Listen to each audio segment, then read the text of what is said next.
All right, so the brand new fishing update has just dropped for 99 nights in the forest. As we've been doing for the last couple of weeks, I'm going to go ahead and do a quick little full guide, just sort of breaking down what to sort of expect for this update. So as always, let's go ahead and jump right into this, starting off with the brand new classes. So as you can see right here, we now have a brand new 5-star class joining in with Cyborg as well as Assassin. This one is called Pyromaniac, and the starting weapon for this is a flamethrower. As you can see over here on the 3 levels, reload your flamethrower with fuel canisters.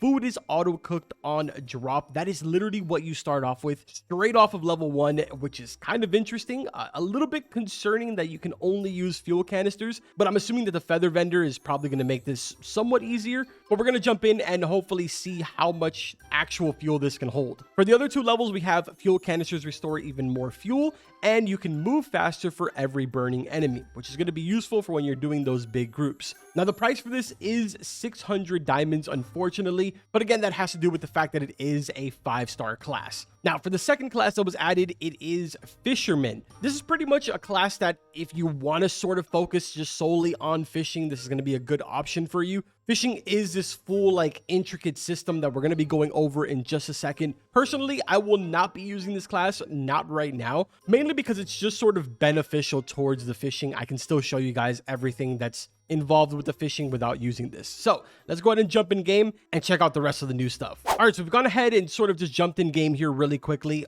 I'm sort of leveling up our fire before I go ahead and move on to the first little area that we're going to check out, which is kind of like the fish market right over here. It's very hard to not miss this considering it does have, you know, the flags on top and stuff like that. Now, once we go ahead and make our way inside of here, you're going to find a couple of things that are pretty interesting regarding fishing. So for starters, right over here, this is where you have your upgrade workbench.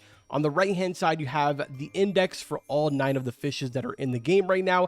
And then if we turn our camera around towards the door, this is where you're going to find a old rod. So this is going to be like pretty much the start of everything for you. As we come over here to the upgrade rod bench, you'll notice that we're missing XP. And that's because at the bottom down here, every single time that we fish for something, we are going to be receiving some type of XP. Now, as someone that used to play fish a lot, this is either going to go really well for me or really bad. Oh, wait, it's actually like the same exact system. This is going to be cake, dude. I am literally a veteran at this. Now, we are sort of getting like barely any XP. Okay, buddy. Please tell me we're not about to have an incident here in a completely different game. Oh, dude, this guy brought me a good axe. What a nice person. Appreciate you, man. But anyways, all of these fish, like for example, the mackerels that I just went ahead and fished up there, we can cook these and we can eat them. In my case, it's a little bit different because I do have the flamethrower, and the beautiful thing about this is that, for example, this wolf that's right here, if I go ahead and burn this wolf, it instantly cooks every single bit of food. This is awesome because I obviously don't need to be going back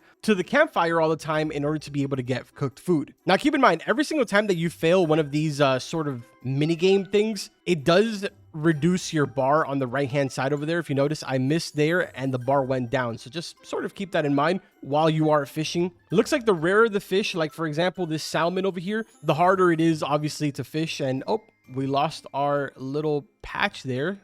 Can I fish over here? Nope. Okay, so we got to find ourselves a new area to fish now. So now I've gone ahead and pretty much left food there for the other people that we have inside of the server. And I guess this is also a good time to go ahead and tell you guys that you can go ahead and also get some of the better fishing rods from the actual pelt trader over here. So for example, I didn't really get the option there, but let's see if we get lucky. Here we go. So the old rod is actually located inside of here. Now, I'm assuming that because the old rod is in here, the upgraded versions of them will probably be in here as well. Or at the very least, there is an option for you to get it as you progress further into the actual pelt trader tiers. But dude, as of right now, it's pretty difficult to actually level up your rod. The amount of XP that you get is extremely minimal. Now, from what I'm noticing, I'm basically already down to about 50% of the fuel that I have on my flamethrower. So it doesn't really look like it is a good option to be using for sort of one-on-one. It's definitely a better option to only use when you are dealing with groups. Kind of wonder how this performs towards the cultists. Let's take a look here. Okay, I mean, it's not doing the best, but it's not doing bad either, to be honest. Lucky for us, though, there is a fuel canister right over here. So let me pull this out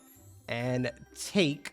There we go. We got ourselves more fuel. And right out of this chest, another one. Let's go, bro. So I guess for the time being, I'm going to go ahead and focus on leveling up our fishing rod here so that way I can bring you guys a look at the entire workbench process. Wow, somehow we just got lucky and actually got aliens, dude. This is the first time that I get them in forever. I'm not gonna lie, man. Some of these fishes can actually be pretty difficult to catch. I've lost, I think two. This one right here is insane because if you miss it just once, that's it. It's over. Like, bro, that's so crazy. I still have no idea what fish that is. All right, so for some reason, we came to do the level 1 stronghold, and there was 6 range cultists in here that spawned at level 1. It's insane. We literally stood no chance. We got shot by every single one of them at the same time, went from full HP to dead, both of us. It's insane. Like, this has to be a bug, right? I mean, what?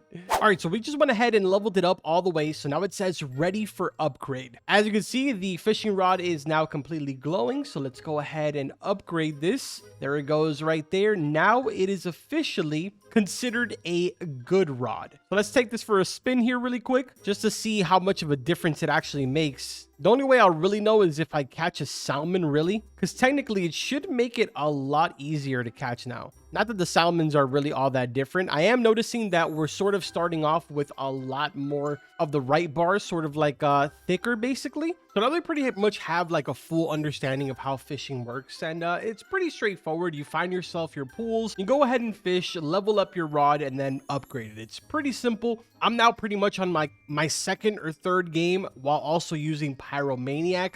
I want to say that this class in writing kind of seems like a really OP class, but in its current state, I don't really think it's worth it that much. Don't get me wrong, there is a lot of moments where it's pretty useful. Like, for example, when you're out in the wild and you don't really have any food, it does definitely come really useful. But besides that, there really is no other purpose to use this class. The speed increase while having things on fire is really not as major as you would think it is. Fuel canisters do seem to be a lot more common as of recently. But overall, man, in my opinion, I don't really think that the class is worth it. Although, as always, I am curious to hear your opinion in the comment section. I think I may have just found like a really rare pool because all I'm getting is extremely difficult fish. And unfortunately, I'm nowhere near the area to upgrade my rod again to level 2. I know that I'm pretty sure in the last clip that you guys saw, I had just upgraded my rod, but I'm telling you, this is probably like the third game that I've been playing now, just to really get a full feel for Pyromancer, as well as like what it's like to play it in different scenarios that are just kind of like, you know, natural scenarios that happen. And overall, man, I'm just not really seeing a full-on reason to go ahead and, you know, get Pyromancer. Or sorry, I think it's Pyromaniac.